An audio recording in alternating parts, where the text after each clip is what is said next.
Mwadhama Kardinali, washama askofu wakuu, washama askofu, waumini wote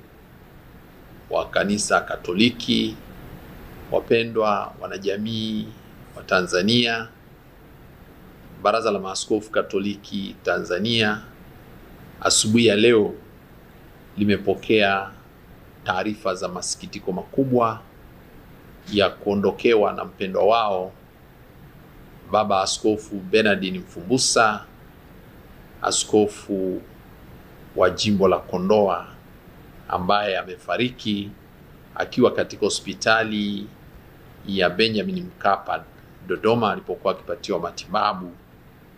mnamo saa 11:45 alfajiri asubuhi ya leo.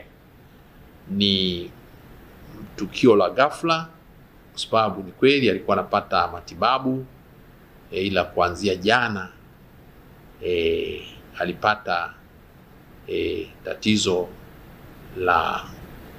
wanaita cardiac arrest asubuhi, na hiyo ndio ikapelekea hali yake kutokuwa nzuri, na akiwa uaskofuni kwake Kondoa akamkimbiza kwenye hospitali ya Benjamin Mkapa, ambako pia usiku walipomfikisha baadaye tena akapata cardiac arrest nyingine. Matibabu ya mwanzo yalionyesha matumaini, lakini ilipofika jana usiku hali ilizidi kuwa tete, na hata hiyo muda ukafika akawa ametuacha. Ni kwa masikitiko makubwa tumepoteza askofu kijana ambaye ana miaka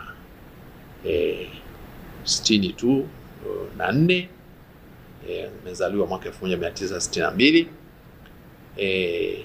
Kiuongozi ndio alikuwa tu ameanza, na amepewa askofu mwaka 2011 akiwa askofu mwanzilishi wa jimbo Katoliki la Kondoa, na hivi bado jimbo changa,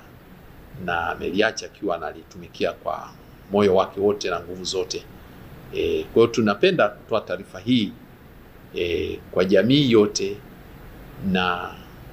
tunapenda pia kuelezea kwamba kama Wakristo tunamwamini